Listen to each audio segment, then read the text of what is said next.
하나님을 믿지 않고 이 세상에서 부유하게 살아가는 부자들이 우리 주위에 많이 있습니다. 꼭 부자가 아니라 할지라도 우리 주변에는 하나님을 믿지 않고 자기의 힘이나 세상의 문화를 따라서 살아가는 사람들로 인해서 신자들은 이 세상에서 살아갈 때에 어려움을 당하게 됩니다. 그래서 야고보 사도는 초대교회 교인들에게 여러분 이 세상을 살아갈 때에 우리 주위에는 하나님 없이 불의하거나 불법하거나 세상의 꾀를 쫓아서 형통하며 살아가는 사람이 많이 있습니다. 그런데 그 사람들이 믿음으로 살아가는 우리들을 괴롭히고 억압하고 힘들게 할 때가 있습니다. 우리는 그런 세상에서 살고 있습니다. 그렇기 때문에 여러분 믿음으로 살아갈 때에 오래 참고 인내하십시오. 이것이 믿음의 사람들이 세상을 살아갈 때에 꼭 명심해야 될 말씀입니다. 그래서 야고보는 교인들에게 우리들에게 이렇게 말씀합니다. 여러분 믿음으로 이 세상을 살아가실 때 오래 참으십시오. 그리고 인내하십시오. 오래 참고 인내하면서 살아가는 것이 신자에게 원하시는 하나님의 뜻입니다. 그리고 하나님께서는 오래 참고 인내하며 살아가는 하나님의 자녀들에게 교회에 은혜를 주십니다. 하나님께서 주시는 은혜는 무엇인가 하면 하나님은 우리를 긍휼히 여기시고 하나님은 우리에게 자비와 은혜를 베푸시는 하나님이신 것을 보여주십니다. 여러분 믿음으로 세상을 살아갈 때 꼭 해야 될 게 있습니다. 인내하시고 오래 참으십시오. 그러면 하나님께서 오래 참고 인내하는 신자에게 하나님의 선하심과 하나님의 자비하심과 긍휼하심으로 갚아주실 것입니다. 그것을 말하고 있습니다. 그러면서 세 사람을 교회에 예를 들고 있습니다. 첫 번째로 인내하면서 참고 기다려야 된다라고 할 때에 농부를 이야기하고 있습니다. 농부는 무엇을 얻기 위해서 인내합니까? 땅에서 나는 귀한 열매를 얻기 위해서 인내합니다. 농부가 원하는 것은 땅에서 나는 귀한 열매, 소출입니다. 그것을 얻기 위해서 인내하고 오래 참아야 됩니다. 무엇을 인내해야 됩니까? 늦은 비와 이른 비를 기다리면서 인내해야 됩니다. 여러분 신명기 11장에 있는 말씀인데요. PPT로 나올 것입니다. 야고보가 교인들에게 이 말씀을 썼을 때에 이른 비와 늦은 비를 기다리라고 했을 때는 신명기 11장에 있는 이 말씀을 아마 기억했을 것입니다. 네, 13절부터 15절인데요. 한 절씩 교독하고 15절은 같이 읽겠습니다. 내가 오늘 너희에게 명하는 내 명령을 너희가 만일 청종하고 너희의 하나님 여호와를 사랑하여 마음을 다하고 뜻을 다하여 섬기면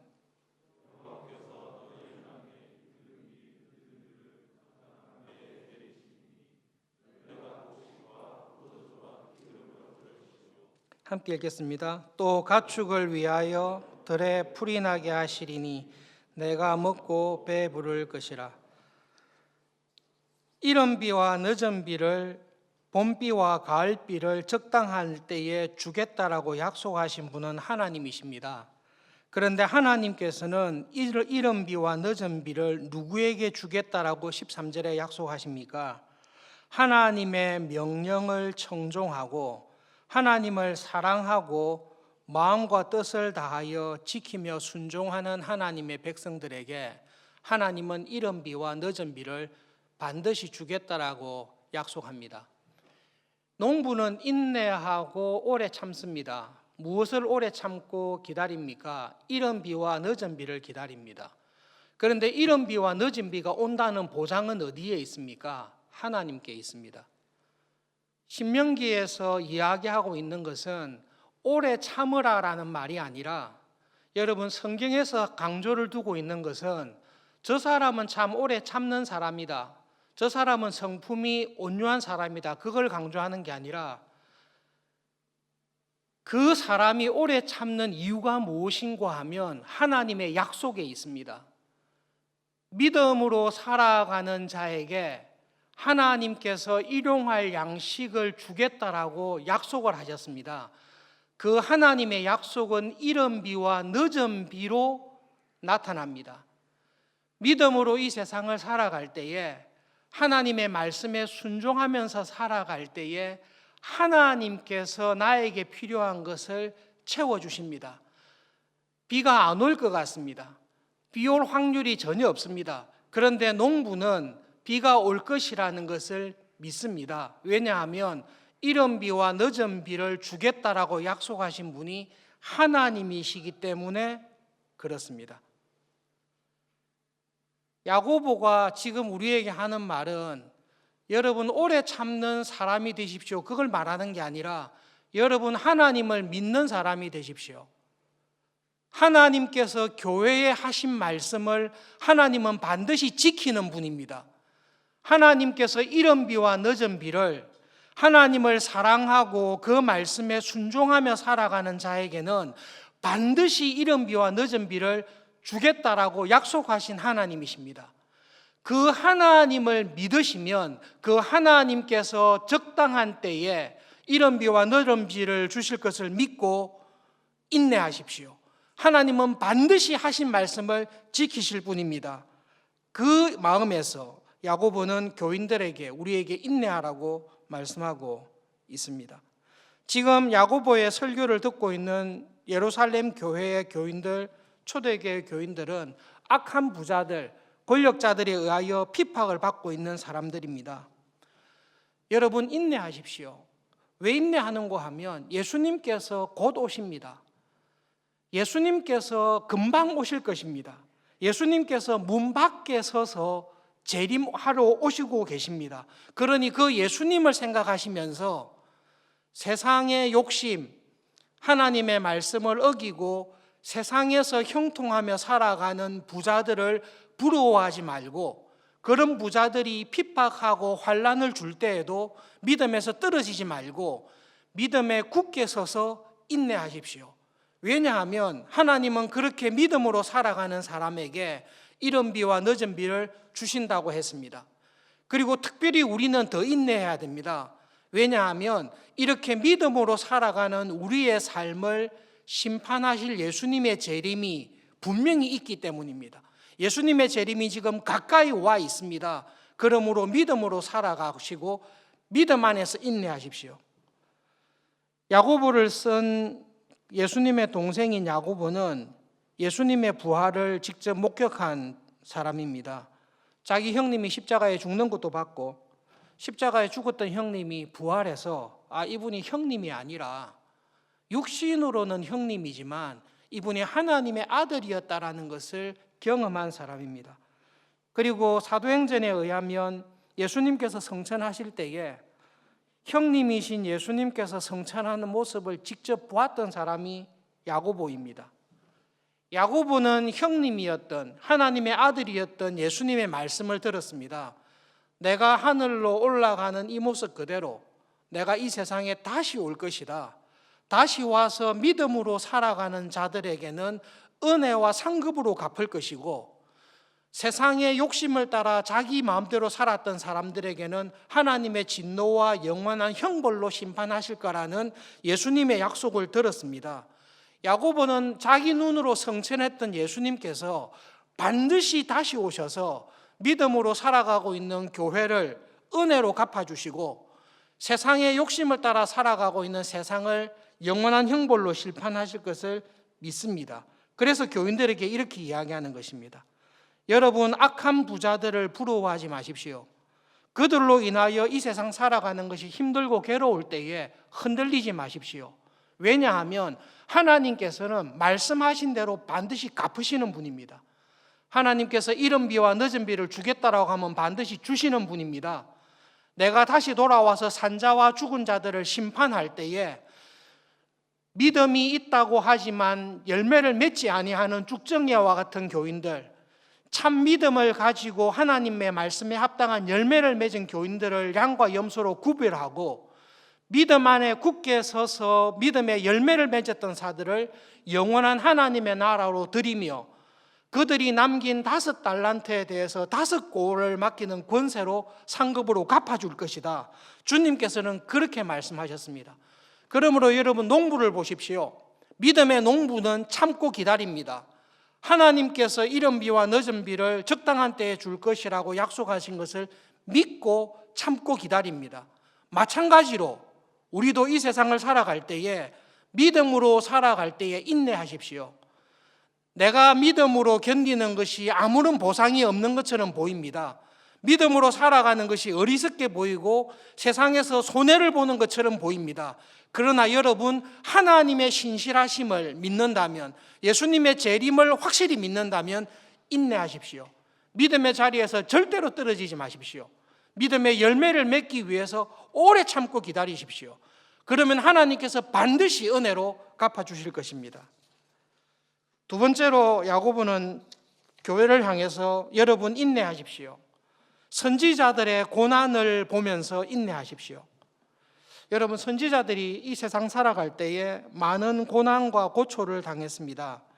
이사야나 예레미야나 아모스나 스가랴나 하나님의 말씀대로 살았던 선지자들이 이 세상에서는 고난과 환난을 당했습니다.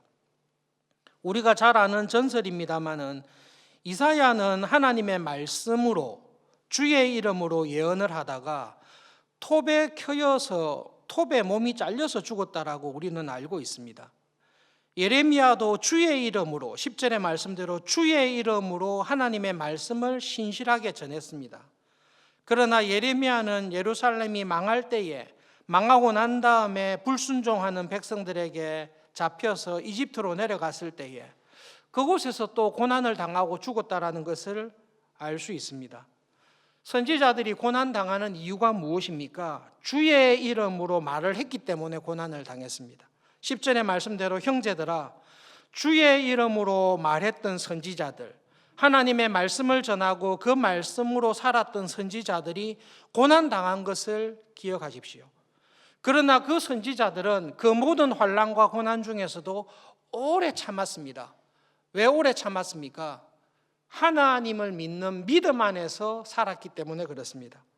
사도 바울이 로마서에서 이렇게 이야기합니다. 우리가 하나님의 자녀이면, 하나님의 상속자이면, 그리스도와 함께한 상속자라면 우리는 그리스도와 함께 영광을 받기 위해서 고난도 함께 받아야 할 것입니다. 생각하건대 현재 우리가 당하는 고난은 장차 우리에게 나타날 영광과 좋게 비교할 수가 없습니다. 선지자들이 주의 이름으로, 사도 바울이 주의 이름으로 말씀하면서 살았습니다. 그러나 이 세상에서 하나님의 말씀에 순종하며 살았던 선지자들과 믿음의 사람들은 수많은 고난과 협박과 굶주림과 억울함을 당했습니다. 그런데 그 사람들은 주의 이름으로 하나님의 말씀으로 살아갈 때 당하는 환난과 억울함과 강도당함과 모든 핍박들을 끝까지 견뎠습니다.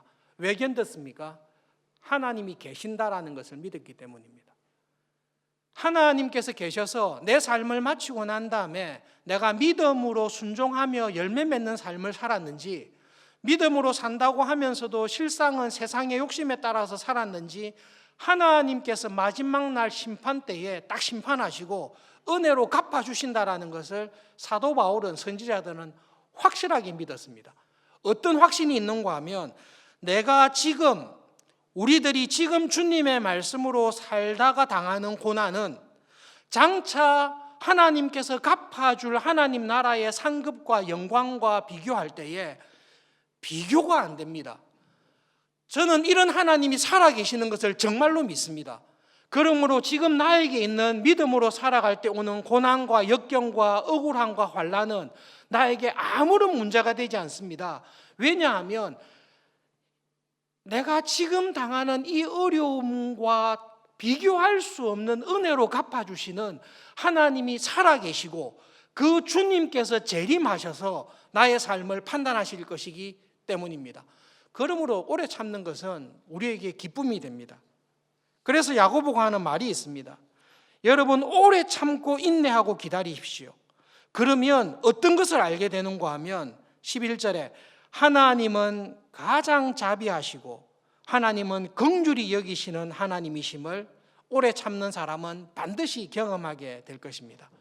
내가 참고 인내하고 믿음으로 살아갈 때에 오래 참는 이유는 딱 한 가지입니다. 하나님께서 살아계셔서, 예수님께서 살아계셔서 내가 믿음으로 살아간 모든 것을 다 계산하시고 지금 믿음으로 살아가는 수고와 비교할 수 없는 은혜로 갚아주실 하나님이 계시다라는 것을 믿는 믿음이 있기 때문에 내가 오래 참고 견디는 것입니다. 세 번째로는 욥을 이야기합니다. 욥을 이야기하면서 야고보가 우리들에게 말하는 결론, 여러분 오래 참으십시오. 오래 참는 사람은 하나님께 복을 받는데 어떤 복을 받는가 하면 하나님은 정말로 자비로우신 분이구나, 하나님은 은혜와 긍휼을 베푸시는 하나님이구나라는 것을 깨닫는 복을 받게 됩니다. 이 하나님께서 오래 참는 자에게 주시는 이 복, 하나님의 긍휼하심과 자비와 사랑을 경험하는 복을 우리에게 정확하게 보여준 사람이 있다면 욥입니다. 여러분, 그러므로 욥의 인내를, 욥이 오래 참았던 것을 보십시오라고 말하고 있습니다. 여러분, 욥을 보실 때 이렇게 보시면 안 됩니다. 욥은 하나님께서 복을 주실 만큼, 하나님께서 은혜로 갚아줄 만큼 오래 참고 온전하게 인내했다, 그렇게 보시면 안 됩니다. 만약에 욥이 하나님께서 보시기에 하나님이 요구하시는 만큼 완전하게 오래 참고 하나님께서 복을 줄 수밖에 없을 정도로 완전하게 인내했다면 11절 말씀이 맞지가 않습니다. 욥이 하나님 보시기에 온전하게 인내하고 온전하게 오래 참았으면 자기의 오래 참음과 인내에 대한 당연한 권리로 상을 받아야 됩니다. 그런데 11절에서 하나님께서는 자비하시고 긍휼을 베푸시는 하나님이다라고 이야기를 하고 있습니다. 사실은 욥은 하나님께서 상을 줄 만한 만큼 오래 참았던 사람은 아닙니다. 욥은 하나님께서 축복을 다시 이전에 받았던 복보다 더 많은 복을 줘야 될 만큼 흠이 없이 인내했던 사람도 아닙니다. 말씀을 준비하면서 그냥 조용한 곳에 가서 욥기 1장부터 40장까지 쫙 다 읽어봤습니다. 딱 하나의 관점으로 읽어봤습니다. 욥이 어려운 가운데 하나님에게 무슨 말씀을 하나, 욥이 무엇을 인내했길래 하나님께서 욥에게 복을 주셨나? 결론이 이건데요. 욥이 욥기를 통해서 하나님께 이야기한 것을 봤을 때 욥이 인내는 하나님이 상 줄 만한 인내는 아닙니다. 욥에게 참 기특한 것은 하나님 앞에 자기의 신앙 수준, 자기의 진솔한 마음을 가지고 하나님 앞에 가서 고민하면서 이야기한 것은 맞습니다. 그냥 욥기를 쭉 보면서 욥이 하는 말들을 그냥 다 정리를 해봤어요. 특별히 하나님에 대해서 하는 말을 정리해봤습니다. 욥이 이런 말을 합니다. 욥기 13장에 하나님, 나를 왜 이래 괴롭히십니까? 내가 보기에는 나는 정말로 경건하게 살았습니다. 이런 환난과 고난을 당할 죄를 제가 지은 게 없습니다. 그래서 욥이 진솔하게 하나님께 이야기합니다. 하나님, 나를 이렇게 공포로 협박하지 마시고 내가 하나님께 지은 죄가 있으면 저의 죄목을 말씀해 주십시오. 이게 욥기 13장 23절에 하는 말입니다. 하나님, 내가 하나님께 지은 죄와 허물이 얼마나 많이 있습니까? 많이 있다면 나를 이렇게까지 괴롭힐 것이면 자식들을 죽일 정도로 나를 괴롭힐 정도시면 내가 지은 죄를 알려주십시오. 그 다음에 욥이 하나님 앞에 23장에 또 이야기합니다. 알려달라고 해도 하나님께서 안 알려주시고 계속 어려운 가운데 두십니다. 내가 하나님에게 따지기 위해서, 여쭤보기 위해서 동쪽으로 찾아갔습니다. 하나님 숨어 계셨습니다. 서쪽으로 갔다길래 서쪽에 하나님께 찾아갔는데 하나님 또 도망가셨습니다. 하나님이 북쪽에 있다는 말을 듣고 북쪽으로 달려갔더니 내 눈에 보이지 않습니다. 남쪽으로 가셨다길래 남쪽으로 달려가 봤더니 하나님 또 안 계십니다. 그래서 욥이 하는 말이 이겁니다. 하나님, 정말로 내가 죄가 있으면 죄를 말씀해 주세요. 내 죄를 알려달라고 그렇게 기도하고 하는데 하나님은 대답도 아니하시고 자꾸 피하고 숨으십니다. 욥기 21장에서 욥이 하나님께 이렇게 이야기합니다. 하나님, 내 주변에 있는 악인들을 보십시오. 그 사람들은 내가 상상할 수 없는 죄를 지었습니다. 그런데 악인들이 얼마나 형통한지 보십시오. 그 사람들은 코로나19도 걸리지 않습니다. 그 사람들은 죽을 때에도 건강합니다. 그 사람의 자녀들도 부귀와 영화를 누리고 평생 행복하게 살다가 죽습니다. 그런데 하나님, 저는 하나님 앞에서 얼마나 경건하게 살았는지 아시지 않습니까? 욥기 31장에는 하나님의 말씀에 따라 자기가 얼마나 최선을 다해서 믿음 생활했는지를 이야기하고 있습니다. 하나님, 저는 눈으로도 죄를 범치 않았습니다. 제가 사업할 때에 불의한 저울을 쓴 적이 없습니다. 저는 고아나 과부와 가난한 사람들을 착취하지도 않았고 도움을 주지 않았던 적이 없습니다. 하나님, 그리고 저는 저의 마음으로도 죄를 지은 적이 없습니다. 하나님의 법을 이렇게 따랐는데 왜 나에게는 이런 환난과 어려움을 주시고 왜 하나님을 믿지 않고 악인들에게는 태어나서 죽을 때까지 형통하게 하십니까? 그래서 욥이 하나님 앞에 와서 하는 게 이겁니다. 정말로 하나님이시라면 숨지 마시고 정말로 하나님이시라면 나에게 왜 이런 고통을 줬는지 설명을 해 주십시오. 그래서 여러분, 욥은 지금 인내하고 있는데요. 욥은 무엇을 인내하고 있습니까? 욥은 하나님을 참고 있는 것입니다. 욥은 지금 재산을 잃은 것에 대해 인내하는 게 아니고 내 몸이 아파서 죽겠는데 이 아픈 것을 인내하는 게 아니고 나에게 일어난 이 모든 일들을 섭리하시고 이 모든 일들의 장본인이 되시는 하나님에게 가서 하나님, 정말로 하나님이라면 내한테 이렇게 할 수 있습니까? 내가 지금 제일 힘든 분이 누군가 하면 하나님입니다. 정말로 내가 하나님을 인내하기 위해서 죽을 지경입니다.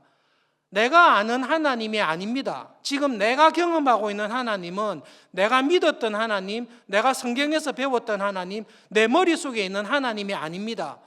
이런 하나님을 내가 지금 견디고 있는데 하나님, 이게 어떻게 된 겁니까? 하나님이시라면 설명을 좀 해 주십시오. 도망가시지 마시고. 욥은 지금 인내를 하고 있는데 하나님을 향해서 인내하고 있는 것입니다. 선지자들이 인내하고 있습니다. 선지자들이 무엇을 인내하고 있습니까?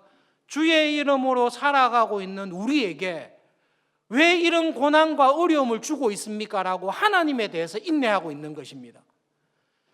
여러분, 야고보가 우리들에게 인내하라고 이야기할 때는 건강과 여러 가지 생활의 어려움에 대해서 인내하는 것을 넘어서서 나에게 이러한 상황, 이러한 고통, 이러한 억울한 일을 당하게 하신 하나님에 대해서 인내하라는 것입니다. 하나님이라면 왜 이런 일이 내 삶에 일어납니까? 왜 이런 꼴을 보게 합니까? 왜 믿음으로 사는데 이런 일이 벌어집니까? 왜 하나님 이런 일을 하십니까? 라고 하나님에게 인내하면서 그 하나님에게 끝까지 나가고 있는 것입니다. 욥기를 쭉 읽다 보면 하나님께서 그렇게 인내하는 욥을 긍휼히 여기십니다. 야고보의 말대로 하나님을 믿는 믿음 안에서 내가 알고 있는 하나님의 은혜와 사랑에 맞지 않은 하나님을 만났을 때에 하나님 믿어도 소용없구나, 그냥 그런 하나님이면 그냥 그 하나님을 저주하고 죽어버리시오, 그렇게 하기가 쉽습니다. 욥의 아내가 그 시험에 들어갔습니다. 그런데 욥은 하나님의 은혜 가운데 딱 붙잡아 주셔서 하나님 저한테 정말 왜 이러십니까? 이해할 수 없는 하나님을 내가 지금 견디고 있는데 하나님 어떻게 된 것입니까? 라고 붙들고 있는 것입니다. 그런 욥을 하나님께서 불쌍히 여기십니다. 불쌍히 여기셔서 하나님께서 욥에게 찾아오셔서 욥이 묻는 말에 하나님식의 답을 해 주십니다. 욥이 질문이 이거죠. 하나님, 저는 그래도 우리 교회에서 제일 경건합니다. 서울중앙교회 교인들 중에서 객관적으로 저보다 교회를 사랑하고 믿음으로 살고 장로와 집사와 권사의 직분을 감당하고 저보다 더 교회에 충성하는 사람은 없습니다. 그런데 왜 제 인생은 별 볼 일 없고 하는 삶마다 힘들고 가족들은 정말로 아프기만 하고 하나님 왜 이렇습니까? 하나님, 저 사람 보십시오. 저 사람은 신앙생활도 안 하고 기도회도 안 하고 소그룹 모임도 안 오고 그런데 저 사람은 성성장구하지 않습니까? 하나님, 이게 어떻게 된 겁니까? 어떤 하나님이시길래 저렇게 엉망으로 사는 사람은 복 주시고 어떤 하나님이시길래 믿음으로 사는 내 삶은 이렇게 힘들게 만드십니까? 이게 욥의 질문이거든요. 하나님께서 하신 말씀이 이겁니다. 내가 왜 그렇게 했는지, 내가 왜 그런 섭리를 너에게 했는지 네가 묻고 있는데 답을 해주겠다. 내가 이 세상을 만들 때, 이 땅의 기초를 세울 때 이 땅의 기초를 어디에 놓았는지를 네가 본 적이 있냐? 세상에 많은, 지구에 많은 것이 바다인데 바다의 근원이 어디 있는지, 물이 바다를 다듬고 있는데 이 물의 근원을 내가 어디에 놔뒀는지 너 아냐? 빛이 있고 어둠이 있고 낮과 밤이 있고 하늘의 별들이 다 움직이는데 너 이것을 내가 어떻게 했는지 아냐? 이렇게 물었습니다. 당연히 모르죠. 욥이 모릅니다. 그래서 하나님의 말씀이 이거예요. 너는 지금 나의 섭리를 물어보고 있는데 이 신비한 섭리의 영역을 물어보고 있는데 내가 확실하게 보여준 자연의 질서, 내가 자연계에 놔둔 나의 질서도 모르면서 이 모든 것을 운행하는 나의 섭리가 어떠한지를 네가 몰라서 이야기해달라고 하는데 이것도 모르면서 이거 설명하면 네 알아듣냐? 이게 하나님의 대답이세요. 우리가 알기 쉽게 이야기하면 이것 좀 가르쳐 주세요, 가르쳐 주세요 하는데 애가 산수를 몰라요. 더하기 빼기를 몰라요. 그런데 애가 묻는 게 뭔고 하면 미분적분을 가르쳐 달라는 거예요. 그래서 하나님께서 하실 말씀이 이거죠. 너 더하기 빼기도 못한다며. 근데 내가 미분적분을 이야기하면 너 알아듣냐? 거기에 욥이 회개를 합니다. 그래서 첫 번째 하나님이 했을 때 욥이 한 말이 욥기 40장 3절과 4절 이렇게 이야기합니다. 죄송합니다. 제가 함부로 말을 했습니다. 제가 제 손으로 제 입을 막습니다. 그리고 난 다음에 하나님께서 욥기 40장과 41장에서 또 이야기합니다. 바다의 괴물 레비아단이라는 동물이 있는데요. 너 그거 잡을 수 있냐? 내가 만들어 놓은 피조물인데 그 피조물을 네가 컨트롤할 수 있냐? 못하지 않냐? 못합니다. 그런데 네가 어떻게 내가 만든 피조물도 컨트롤 못하면서 그 모든 피조물을 통제하는 내가 하는 섭리를 네가 알겠다고 내한테 답을 내라고 하는 말이냐? 그것이 욥에게 주시는 대답입니다. 그 말을 들은 순간 욥이 딱 회개합니다. 하나님, 죄송합니다. 제가 함부로 하나님에 대해서 말을 했습니다. 하나님의 섭리, 하나님의 통치하심은 내가 이해할 수 없는데 내 머리로 하나님은 이래야 된다라는 것을 딱 붙들고 내 머리로 했던 하나님과 다른 하나님이 나왔을 때 하나님 이런 하나님이면 안 되지 않습니까? 하나님이 뭐 이래? 은혜와 사랑이라고 하면서 내한테 왜 이런 일을 이래? 이렇게 한 것이 제가 얼마나 교만했는지, 내가 하나님을 향해서 이래라 저래라고 말했던 것이 얼마나 불경했는지를 제가 깨닫습니다. 하나님, 맞습니다. 내 삶에 일어나는 일 가운데 하나님께서 하신 일이 아닌 것은 하나도 없습니다. 모든 일이 하나님이 하신 일입니다. 그런데 하나님께서 왜 이런 일을 하셨는지 저는 알 수 없습니다. 저는 하나님께서 이 모든 일을 하셨을 때에 나를 사랑하시고 나에게 은혜를 베푸시고 나를 긍휼히 여겨서 하시는 사랑의 하나님이시라는 것을 믿습니다. 그런데 제가 당한 환난과 고통 가운데 하나님께서 나를 긍휼히 여기시고 하나님께서는 나에게 자비를 베푸시는 하나님이 아니라고 마구 소리 지르면서 하나님이면 이렇게 하면 안 된다라고 했던 것에 대해서 제가 회개합니다. 그러면서 욥이 하나님께 하는 말이 있습니다. 하나님, 내가 이전에는 하나님에 대해 귀로만 알아왔습니다. 이제는 하나님을 눈으로 보았습니다. 하나님은 정말로 제가 눈으로 보았습니다. 어떤 하나님인 줄 알았는가 하면 하나님은 나를 불쌍히 여기시고 나에게 일어난 모든 일을 통해 하나님의 선하심과 은혜로 갚아주시는 하나님이신 것을 제가 믿게 되었습니다. 이해했다는 말이 아니라 하나님, 제가 믿게 되었습니다 라는 회개 자리에 들어갑니다. 야고보는 믿음으로 살아가는 우리들에게 참으십시오, 인내하십시오, 주의 이름으로 살아갈 때에 왜 이런 환난과 어려움과 억울한 일을 당한다라고 할 때에 여러분, 이 모든 환난과 어려움과 역경을 하나님께서 통치하시고 섭리하신다는 것을 믿고 하나님은 이 모든 것을 통해 나에게 은혜를 베푸시는 하나님이라는 것을 믿고 인내하십시오. 거기에서 믿음의 자리에서 떠나지 마십시오. 하나님 뭐 이래? 이렇게 이야기하면서 믿음에서 배반하지 마십시오. 끝까지 견디십시오.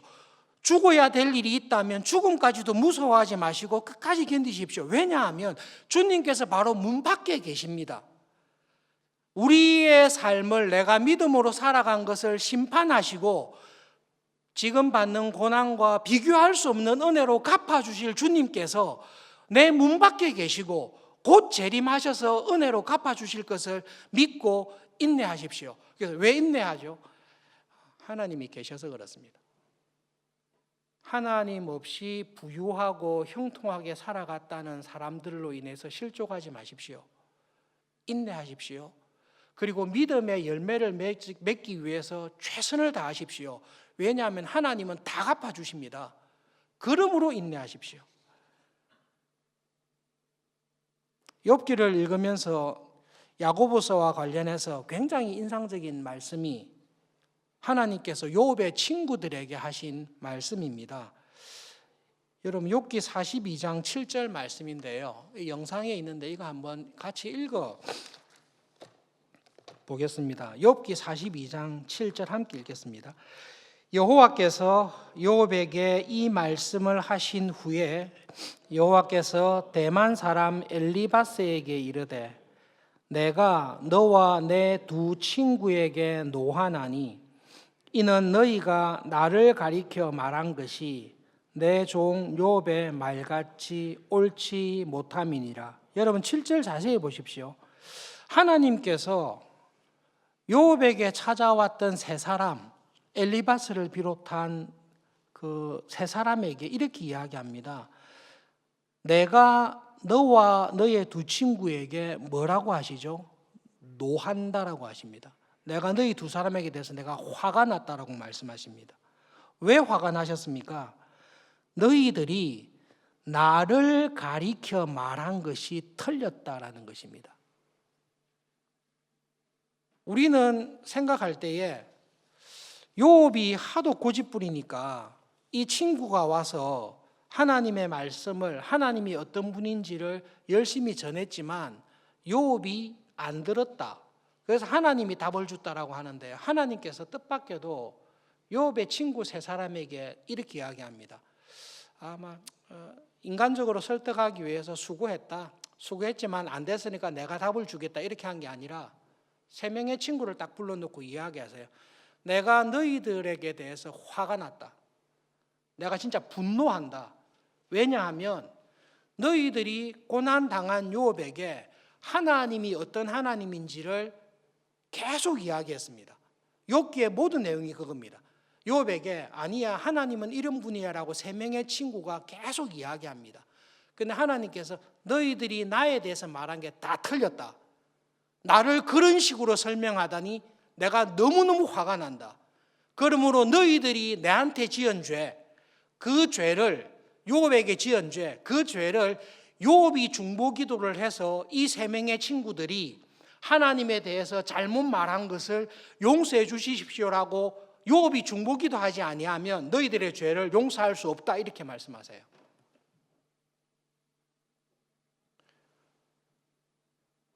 욥의 세 친구의 문제가 무엇입니까? 우리의 현상과 딱 보면 이런 거예요.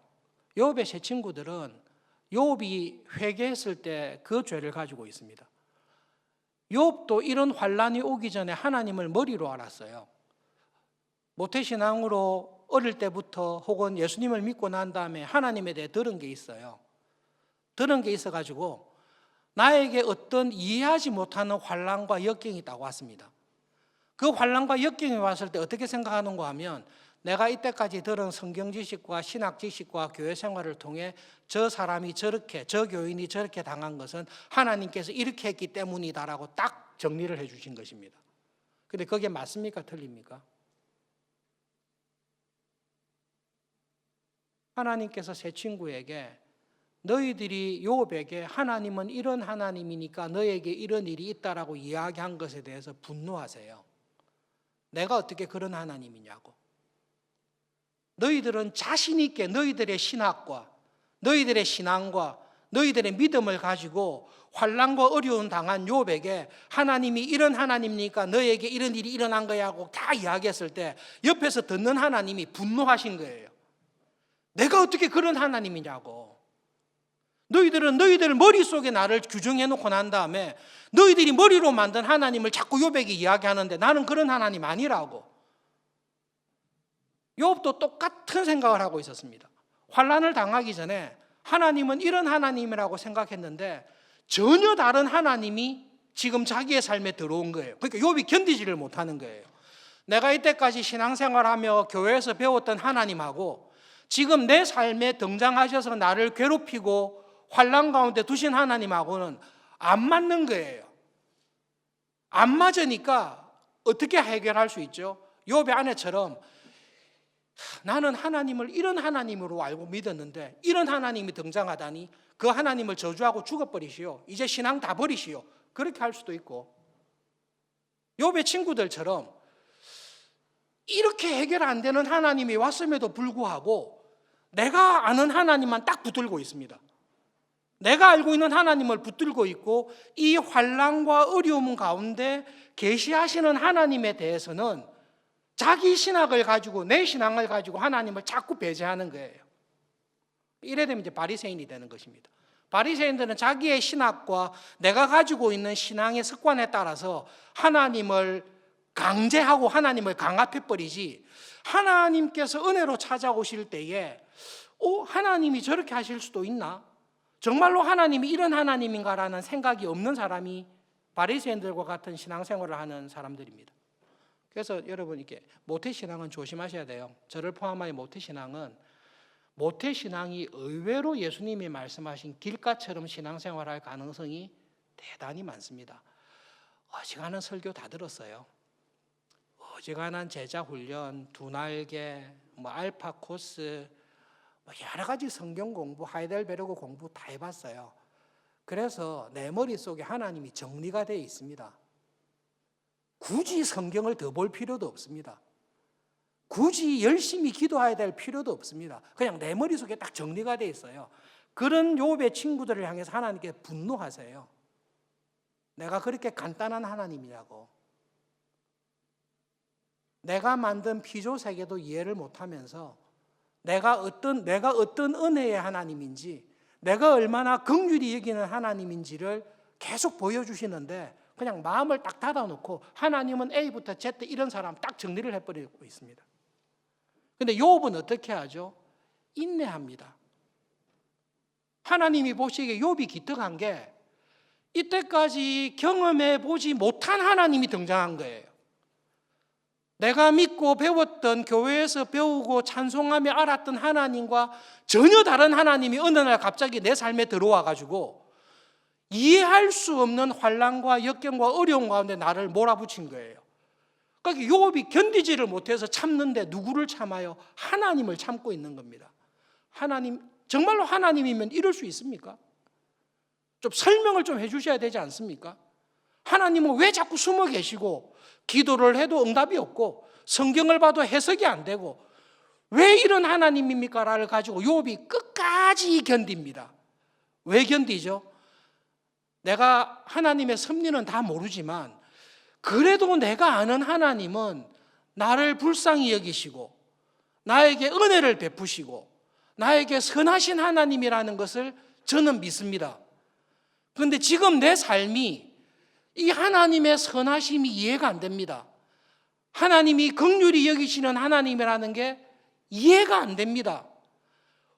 하나님, 제가 지금 어떻게 하나님을 참아야 되겠습니까? 라고 전혀 뜻밖에 오신 하나님으로 인해서 욥이 끝까지 견디면서 하나님 이게 어떻게 된 겁니까? 라고 계속 기도하는 그 모습을 야고보서 5장 11절에 그렇게 욥이 인내하며 하나님 앞에서 견디는 것을 보시고 하나님은 욥을 긍휼히 보시고 그런 욥에게 자비를 베푸셔서 은혜로 갚아주시는 하나님이십니다.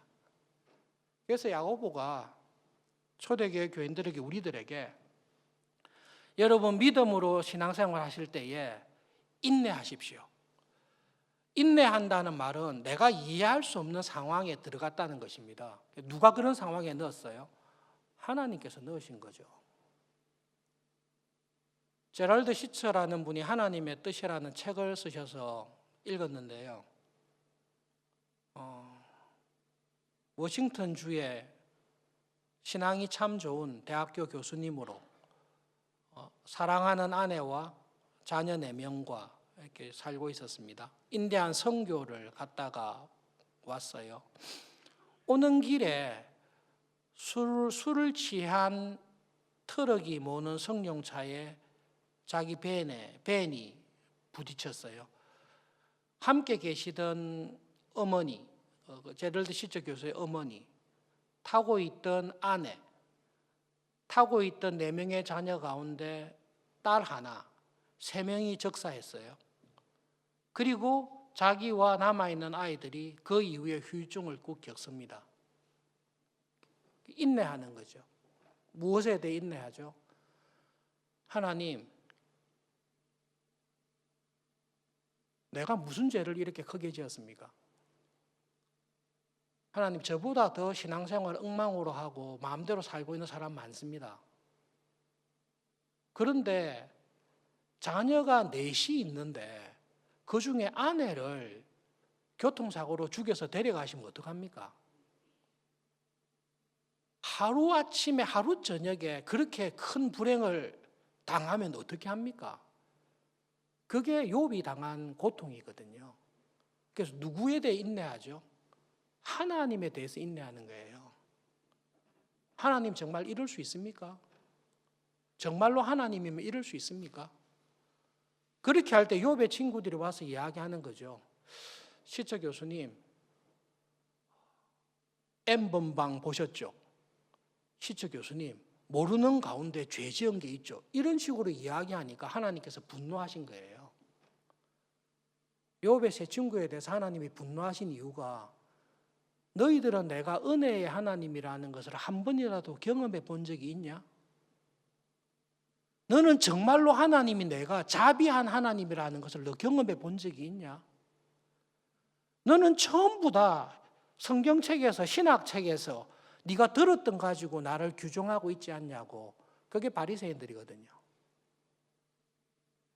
하나님께서 환난과 어려움을 주십니다. 우리 삶에 환난과 어려움을 주십니다. 그게 하나님의 지혜입니다.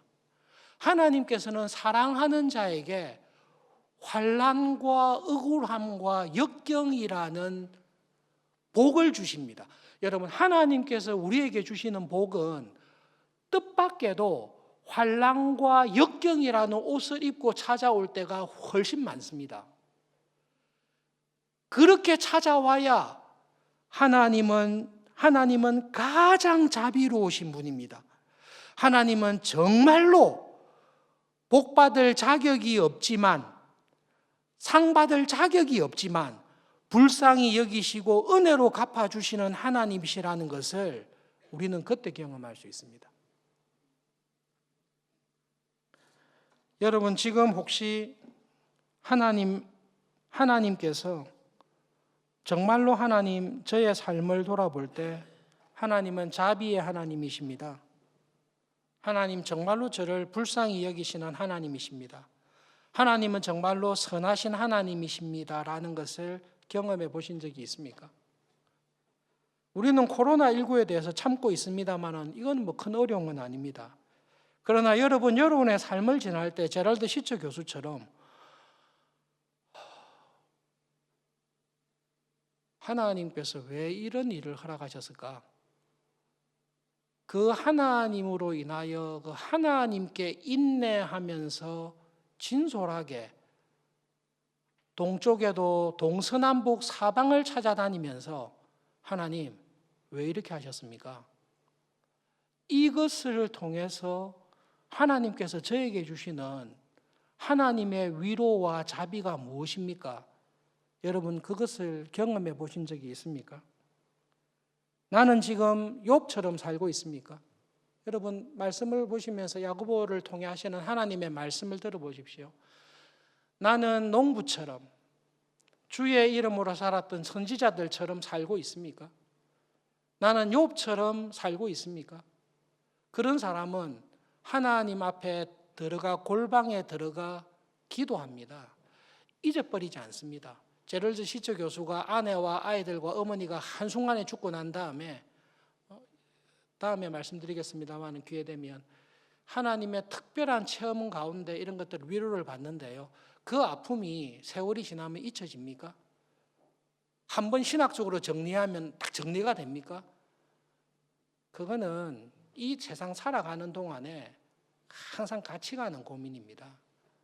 그러면서 무엇을 기억하죠? 하나님이 왜 은혜의 하나님이신지, 하나님이 왜 자비의 하나님인지, 하나님이 왜 긍휼의 하나님인지, 내가 가지고 있는 경건이나 내가 행한 행위를 보면 하나님의 자비와 긍휼을 받을 이유가 하나도 없습니다. 그런데 하나님은 자격이 없는 자에게 긍휼을 베푸시고 미달하는 자에게 은혜를 베푸시는 하나님이십니다. 그런데 그 미달하는 자에게 자비와 긍휼을 베푸는 이유가 뭔고 하면 내가 믿고 아는 하나님, 자기의 독생자를 십자가에 내어서 죽이기까지 한 하나님이 이렇게 하실 일은 없지 않습니까? 라는 하나님을 향한 성령님께서 주시는 믿음을 가지고 그 하나님을 향해 견디는 사람에게 은혜를 주십니다. 이 세상에서는 믿음으로 사는 게 너무너무 손해를 보는 것 같은데 그래도 선지자들처럼 하나님의 심판과 하나님 나라의 보상을 믿고 믿음으로 살아가는 자에게 하나님은 내생에서뿐만 아니라 금생에서도 은혜를 베푸신다라는 그 믿음을 가지고 하나님을 향해 견디고 오래 참고 내가 있는 상황 속에서 오래 참고 견디는 사람에게 하나님은 주는 정말로 긍휼히 여기시고 은혜를 베푸시는 하나님이십니다. 욥과 같이 이런 살아계시고 내 삶에 찾아오시는 하나님을 붙들고 살아가야 됩니다. 여러분, 혹시 지금 나의 신앙은 욥의 친구들처럼 내가 신학을 다 정리했어요. 내가 하나님을 다 정리했어요. 하나님께서는 내가 알고 있는 요만큼 알고 있는 하나님에 대한 생각을 깨뜨리기 위해서 이거로 담을 수 없는 이런 환난을 주시는데 이런 환난을 부딪혀야 여기서 이렇게 될 텐데 이쪽으로 안 가는 거죠. 딱 요거로 끝난 거예요. 요걸 가지고 하나님은 요래야 돼. 하나님은 이렇게 움직여야 돼. 이렇게 하니까 이게 하나님이에요, 우상이에요? 이 우상이죠. 내가 만들어 놓은 하나님이죠. 그러니까 하나님이 분노하시는 거예요. 너는 나를 어떻게 하냐고. 네가 알고 있는 개똥신학 이거 가지고, 네가 공부한 이거 가지고 내가 그렇게 다 정리가 되더냐라고 하면서 하나님께서 이거로 담을 수 없는 하나님의 은혜와 하나님의 사랑을 보이기 위해서 억울하고 힘들고 고통스러운 것을 계속 줄 때에 이거를 깨뜨리셔야죠. 그래서 욥처럼 회개해야죠. 하나님, 제가 전에 하나님을 이렇게 알았는데 이렇게 알았던 하나님을 알던 저의 교만을 회개합니다. 깨뜨리는 거죠. 그래서 뭘 알게 되는 거죠? 하나님은 정말로 하나님이십니다. 그런데 하나님은 어떤 하나님입니까? 나를 불쌍히 여기시는 하나님입니다. 자격이 없는 자에게 은혜로 갚으시는 하나님입니다. 이렇게 하는 사람은 기도의 자리에 반드시 들어갑니다. 이 은혜를 안에서 살아가는 사람은 반드시 하나님의 말씀과 기도의 자리에서 하나님을 인내하며 인내를 통해 인내보다 더 큰 하나님의 은혜를 경험하면서 살아갑니다. 우리가 그런 사람으로 살아갈 수 있기를 바랍니다. 주님의 재림이 가깝습니다. 예수님께서 10년 안에 오실지 100년 안에 오실지 알 수 없지만 장담하건대 저를 포함하여 여기 있는 모든 사람들은 50년 안에 주님을 만날 거라는 건 확실합니다. 권봉주 목사님 좀 미안합니다. 조금 일찍 죽을 수 있겠는데요. 주님의 재림이 언제 올지 알 수 없지만 내가 하나님의 심판대 앞에 얼마 설지는 얼마 남지 않았습니다. 인내하십시다. 그리고 선지자들처럼 욥처럼 무엇을 아는고 하면 인내했더니 이런 복을 주더라. 야고보는 그 말하고 있지 않습니다. 인내했더니 하나님은 정말로 하나님이십니다. 제가 그것을 제 삶을 통해 알았습니다. 하나님이 제일 기뻐하시는 게 무엇입니까? 부자는 부함을 자랑하지 마라. 용사는 용맹을 자랑하지 마라. 지혜로운 사람은 지혜를 자랑하지 마라. 마지막 심판대 앞에서 하나님 앞에 자랑할 것은 하나님이 어떤 분이신지를 아는 것으로 자랑해라. 여러분, 우리 그런 사람이 될 수 있기를 바랍니다. 야고보를 통해 주신 말씀을 기억하면서 기도하겠습니다. 하나님, 저도 욥과 같이 하나님이 얼마나 자비로우시고 긍휼히 여기시고 은혜의 하나님인지를 체험하며 살게 해주십시오. 특별히 내 삶에 찾아왔던 억울한 일, 환난, 고통, 역경을 통해 하나님의 자비와 은혜를 더 많이 아는 살아있는 믿음으로 살아가는 한 주간 새로운 5월이 되도록 은혜를 주십시오. 두 번째로는 하나님 앞에 진심으로 예배하며 살아가는 교회가 되도록 은혜를 주십시오. 하나님이 찾으시는 예배를 주일날, 하나님께서 받으시는 예배를 가정과 직장에서 그런 예배를 드리며 살아가는 한 주간이 되도록 은혜를 주십시오. 말씀을 기억하면서 함께 잠시 기도하겠습니다.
하나님 아버지, 저희들이 어린아이였을 때에는 아버지께서 사주시는 과자가, 어머니께서 사주시는 좋은 옷이, 부모님께서 주었던 많은 선물들로 인하여 좋아했습니다.